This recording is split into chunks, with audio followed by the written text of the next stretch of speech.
Hey, what's up, everybody? It's me, YemmytheFerret, here with the Film Freakz crew. That's right, we're here with another episode of Film Freakz with a Z, because we're edgy. Today, the only thing I gotta say before we start is send us movie recommendations. We do have 4 now. We officially have 4 film recommendations, so when this podcast comes out, check my Twitter, and I'm sure everyone else will retweet it. We'll put up the poll for the fan vote. So that'll be up the same day as this one, so that we can watch it by the time that that it all comes around. Anyways, who am I here with? I'm YemmytheFerret, aka Yemmy. Podcasts galore, Twitch channel just reached affiliate. Congratulations to me. Thank you very much, everyone. No, please, no autographs. And I also sometimes do edited videos, but they're far in between. All right, next. Who's up next? Who's here? I'm GreedyWaffle, aka Nick. I am Yemmy's friend, and I join Yemmy on his podcast occasionally. I'm Tay from Taymation Studios. We do Twitch streaming, also affiliate. And thank you. And videos on YouTube occasionally, but they're also kind of getting a little few and far between. But yeah. And I am Coco, who just recently started streaming on Twitch. Whoa, to affiliate, actually. I'm not as cool as them. And I eat. There we go. Tay, I think you requested the Sting 2, right? No, just the Sting one. Not once. I hope no one watched the Sting 2, because I don't know anything about the Sting 2, but I'm guessing it's not good since it came out like 20 years later. Well, I watched we watch? the regular. We watched the Sting. 1973. Yeah, 1973. Sting, directed by George Roy Hill, written by David S. Ward, stars Paul Newman, Robert Redford, Robert Shaw, and a bunch of other people. Well, that's good ass cast. That's a good cast. Yeah. Actually, it had a lot more like recognizable people. Like, I mean, they're older actors, most of them, but like there was a lot of people. I was like, oh, I recognize that guy. I couldn't tell you their name or what they've been in, but I know I've seen them before. Synopsis of the movie, Tay? Oh, is that what you're looking for? Yeah. The synopsis of the movie is 2 grifters team up to pull off the ultimate con. That's the synopsis. That's it. It's a very short synopsis. Very short synopsis. You could add that they're grifting a mob boss, I guess, if you want to flesh that out a little bit more. But For a 2-hour movie, that's a pretty long or short synopsis. Right? Yeah. So that was we'll just start talking about that. That was my biggest complaint about this movie. Like, I still enjoy this movie, but I feel like there was so many shots where they were trying to be artsy, or they just kept showing same things over and over again, like them pressing the buzzer to let people, oh, the mob boss is coming in. It's like, okay, we get it. You can show us that once, maybe twice. You never have to show it again. No. And then you can cut your runtime down by like a half hour. Mm-hmm. Yeah, that was kind of annoying, especially because, like you said, it's like after the first 2 times, you're like, all right, every time he leaves the restaurant, they're gonna buzz and let them know that they're coming. But yeah, it's a full press too. They like show the full press, and it's like, oh, thank you so much. Reaching in, pressing, and pulling away, and you're like, yep, we got it. Mm-hmm. I mean, it's an older movie, obviously it's 73, and a lot of older movies, their pacing is longer like that. Because I guess movies were still newish. I mean, this obviously isn't very new as far as movies, but people's attention was just like, no. If you don't show us that they press the button, how do we know? Yeah, what got me, some scenes are pretty, like, dragged on, because some of the scenes, like, I kind of get what's going on here. You don't really need to show much more, and it's, like, more and more. It's like, when is this scene gonna end? Yeah, I think one of my biggest, like, along that same line of things, like the love interest for the, what's his name? Hooker. She shows up in the restaurant like halfway through the movie, and compared to everything else in this movie, she gets the least amount of screen time, and that whole plot line gets the shortest amount of screen time. It's like, you kind of need to build it up a little bit more before she gets sniped in the head. You know? Exactly. Spoilers. Oh, yes. Spoilers for a 1970 movie. Was that a surprise? Anyone know that she was the killer? No. I mean, I kind of pieced it together when he opened up her closet and there was no clothes in there. And I was like, what, she'd get up and leave that night? And then I realized, oh, you know what? She's probably Hitman. Hired to assassinate him. Well, that's better than me. Like, when like I said, I saw this movie once before, probably about like 7 years ago, 8 years ago, and I don't think I'd caught it then. And today, or when I watched it again yesterday, I was still surprised. I was like, oh yeah, I forgot she's the killer.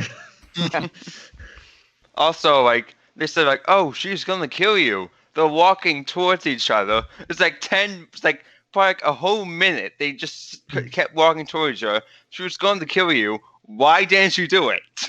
Yeah, I mean, she must not be a very good shot if she has to walk like straight up into Hooker's face to do anything. She's professional. No, she's not. She may have had I didn't get a good look at the gun she was using, but it might have been like a very short range gun, not very accurate, because it's easier to conceal. But yeah. I don't know. I mean, at that point, why don't you just get one of those ballistic knives that used to look like pens?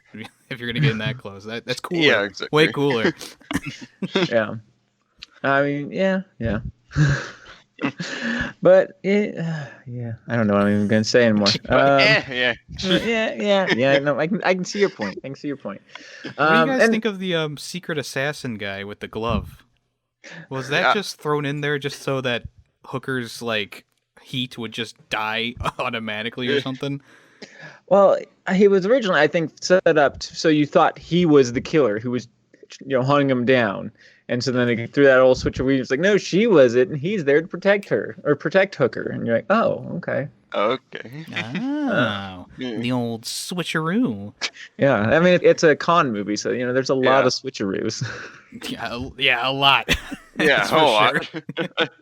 Yeah, there was a lot of twist in this, and I was kind of. That's honestly what kept me in it. I was like, oh shoot, Hooker's gonna con Henry Hooker is gonna con the guy that just won or lost the poker match, and I was like, oh man, this is interesting.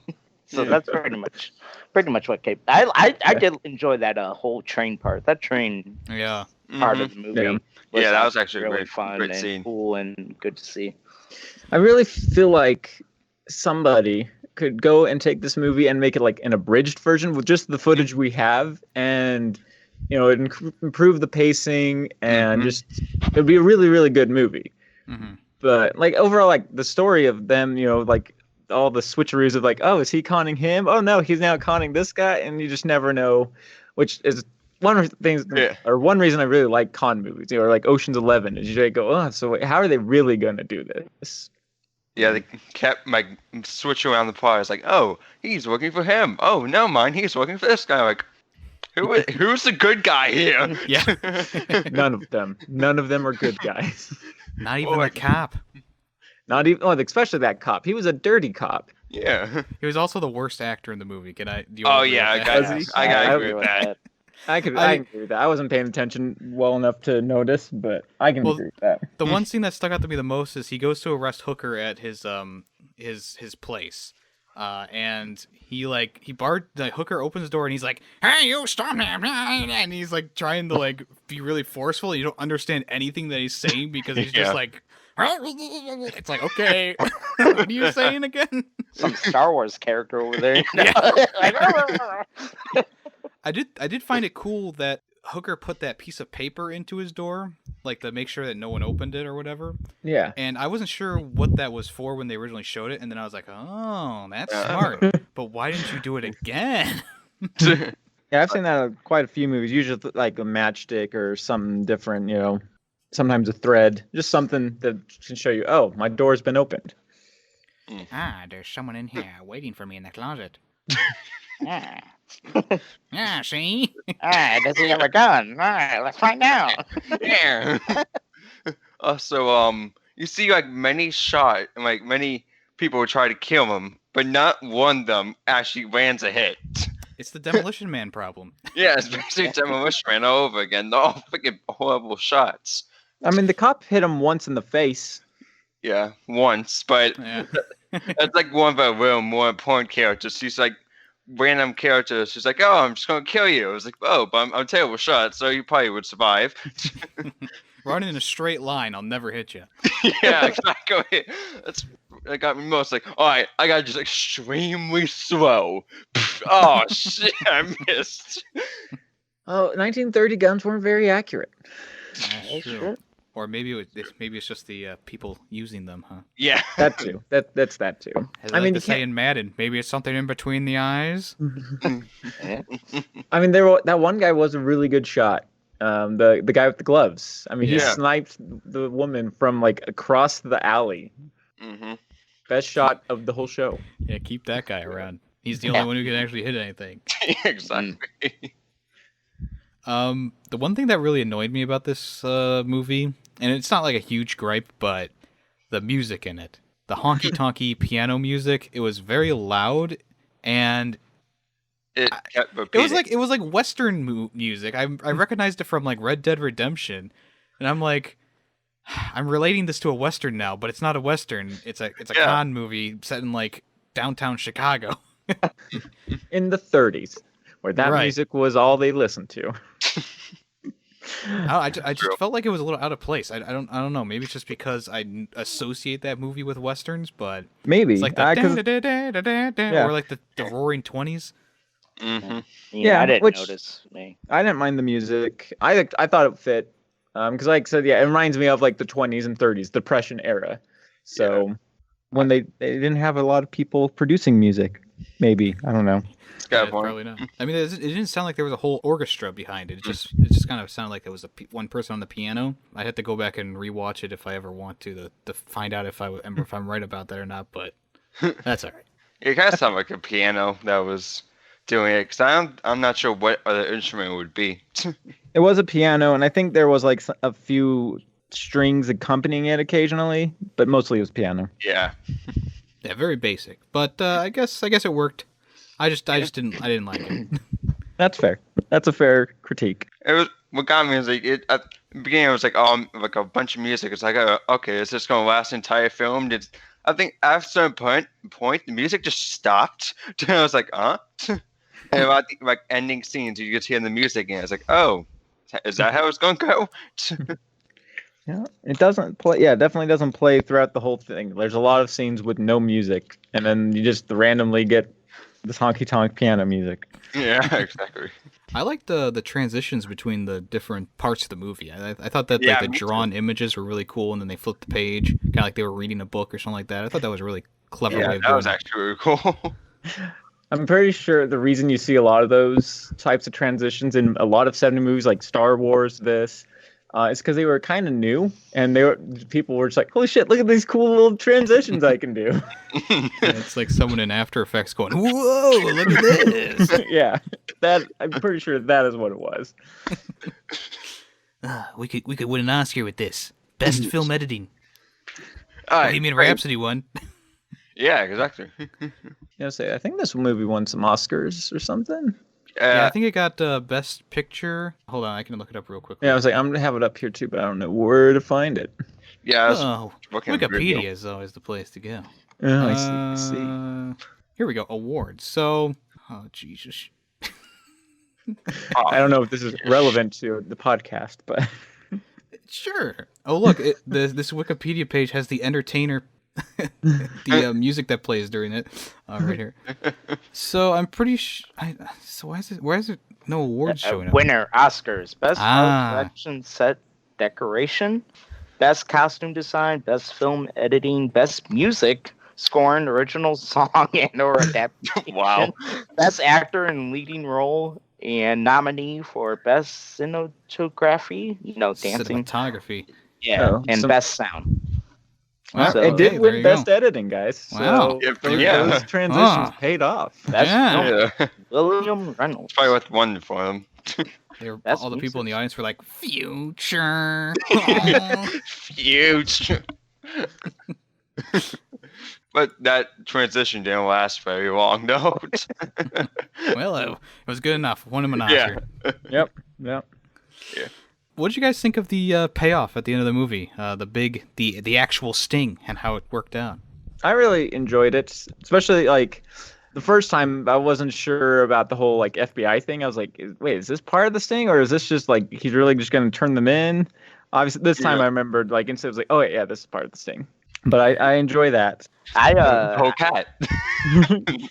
I personally thought the first con was pretty clever. I think that's my favorite one is when they ran off with the $5,000 and they made the guy like thought he was like, oh, I'm rich, and then they gave him like some paper when he was like, this is how you hide it, and it just went over my head. I wasn't expecting, like oh, this guy's gonna run away with the money. Like that's what I thought, and I thought he did. Yeah, and then and the guy who got stabbed apparently was like a part of the con too, and they just like run off. I'm like, what the heck?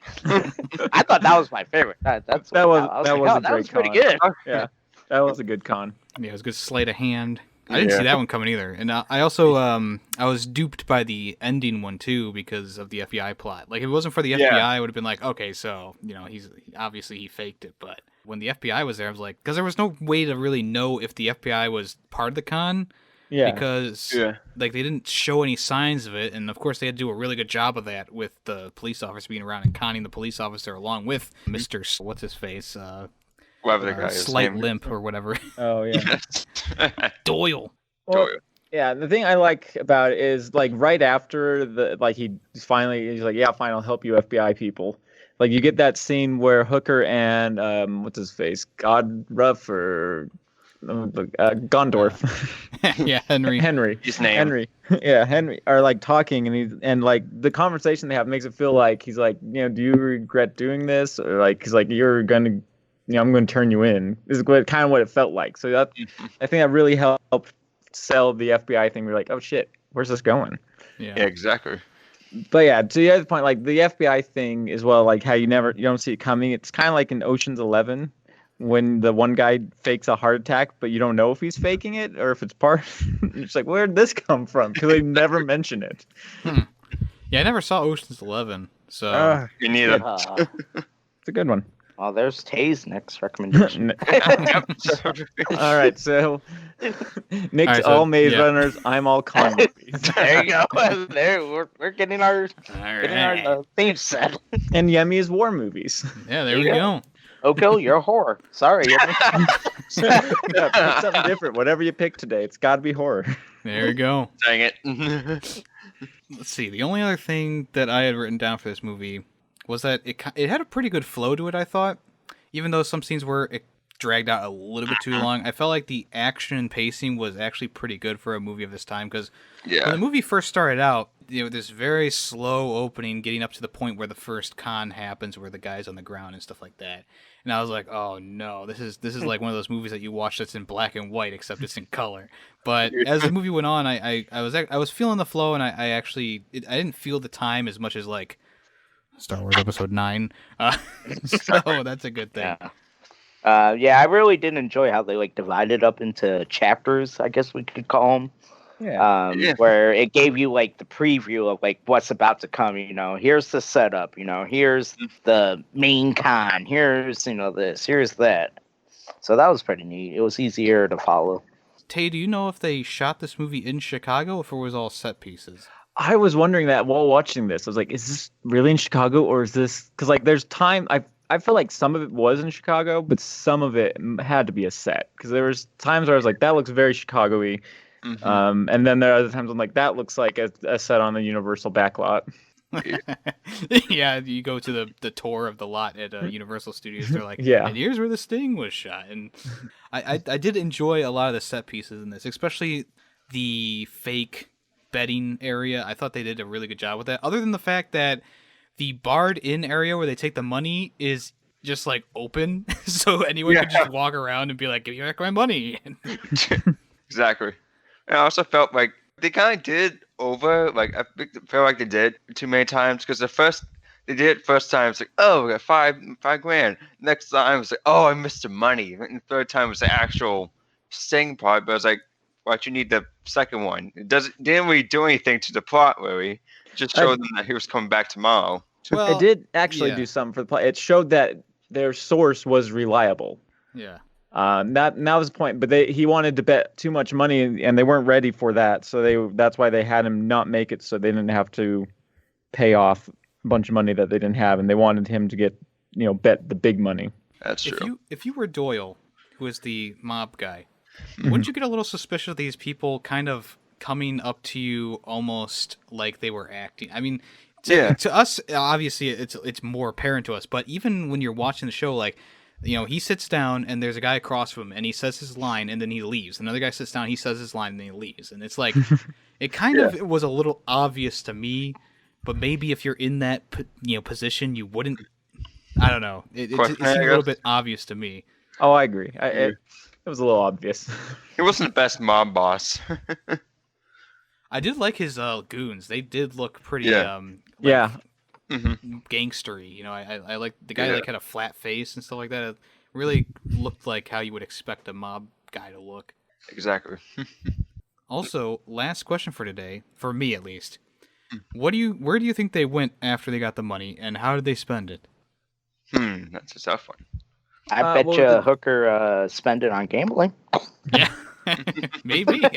Well, I mean, it sounded like at the very end, like both Henry and Hooker just didn't they just gave the money to everyone else part of the con. They didn't take any because Hooker said I don't need my cut. I would just lose it anyways. And then they both walked off into the sunset. But how is he going to pay off that Hooker? Didn't they already pay that off? Remember, said give him just $2,000 is all you need to do, and then the actor was like, "Where's your money?" He's like, "Where did that $2,000 go?" What would you guys do with the reward money? What would I do? Oh, well, I mean, I didn't live in '73, but if I did, not even 73, 36, 1936. Yeah. Oh yeah, 36. $10,000 was worth like $1 million today. Probably. I don't know the exact exchange. Yeah. I do. Man, I don't know. Yeah, no idea what was around that time. Probably get a new fedora, nice striped tie, New suit. Fancy suit. Go to the nudie show. Get a car. I mean, if I had that money today, and it was the same amount, where it's just like, hey, this con made you $5,000 or $10,000 or I don't know, 500 split monks. Like there was how many people in that con in that sting? Like 12. Like 20 or so, I think. Yeah, there was like 20 or 30 because of all the extras. I mean, I assume the extras didn't take as big of a cut as the main guys, but still, you have to imagine the main guys probably got I don't know 30,000, 50,000, something like that. Yeah, something like that. So I would definitely just pay off debts. But what if you had no I'm debts? boring. If I had no debts, then I'd buy things like drones and new computers and camera stuff. In 1930? Oh no, I've said if I had the money today. Oh. Tay buys a time machine back in 1930. And it would come to the future to buy a drone. Yeah.